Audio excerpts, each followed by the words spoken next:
মেঘার সমস্ত ছলচাতুরি জেনে যাওয়ার পর আয়ুষের সঙ্গে বিয়ের দিনই কুসুম দেবলিনার মাকে সবার সামনে এনে হাজির করে। আর ঠিক ওই মুহূর্তেই মেঘার চালাকি সবাই জেনে গেছে এটা ভেবে মেঘা একটা বন্দুক নিয়ে কুসুমকে মেরে ফেলতে চায়। ওই মুহূর্তে ইন্দ্রাণী গাঙ্গুলি মেঘার হাত থেকে বন্দুক ছিনিয়ে নিয়ে তার দিকে তাক করে। তখনই ঘটে আরেক ঘটনা, পিছন থেকে দেবলিনা মেঘাকে গুলি করে মেরে দেয়। তার দায়ভার এসে পড়ে ইন্দ্রাণী গাঙ্গুলির ঘাড়ে, আর পুলিশ তাকে ধরে নিয়ে যাবে।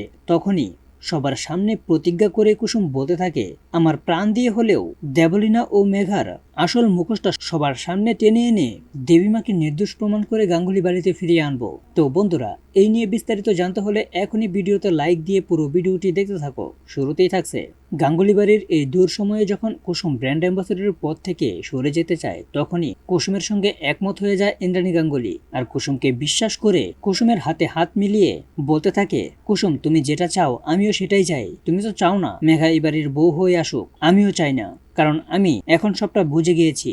মেঘা ভিতরে এক রূপ বাইরে আরেক রূপ। তারপরে কুসুম এবং ইন্দ্রাণী গাঙ্গুলি মেঘাকে বুঝতে না দিয়ে তার সমস্ত চক্রান্ত জেনে যায়। এমনকি বিয়ের দিন যখন আয়ুষের সঙ্গে মেঘার বিয়ে হবে, ঠিক ওই মুহূর্তে কুসুম দেবলিনার মাকে হাজির করে আর সবার সামনে বলতে থাকে, মেঘা ম্যাডাম।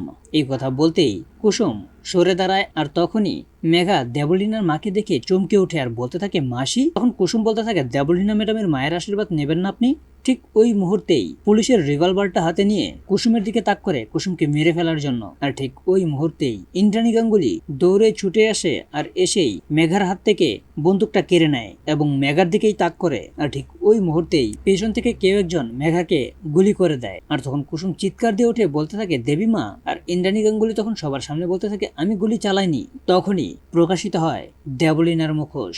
দেবলিনা আড়াল থেকে মেঘাকে গুলি করে মেরে দেয়, আর ওই আড়ালটা কেউ দেখতে পায় না। কিন্তু কুসুমের দৃঢ় বিশ্বাস তার দেবীমা খুন করেনি। তখনই সেখানে থাকা সবার সামনে প্রতিজ্ঞা করে কুসুম বলতে থাকে, আমি আমার প্রাণ দিয়ে হলেও দেবীমাকে আমি রক্ষা করব, কথা দিলাম আমি। আর মেঘা ও দেবলিনার আসল মুখোশটা সবার সামনে টেনে বের করব। তো বন্ধুরা, এভাবেই যদি কুসুম ইন্দ্রাণী গাঙ্গুলিকে খুনের হাত থেকে বাঁচাতে পারে আর সমস্ত শয়তান দেবলিনা ও মেঘাকে উচিত শাস্তি দেওয়ার ব্যবস্থা করতে পারে, তাহলে তোমাদের কার কার ভালো লাগবে তা এখনই কমেন্টে জানাও। আর এরকম নিত্য নতুন সিরিয়ালের আপডেট পেতে এখনই চ্যানেলটা সাবস্ক্রাইব করো।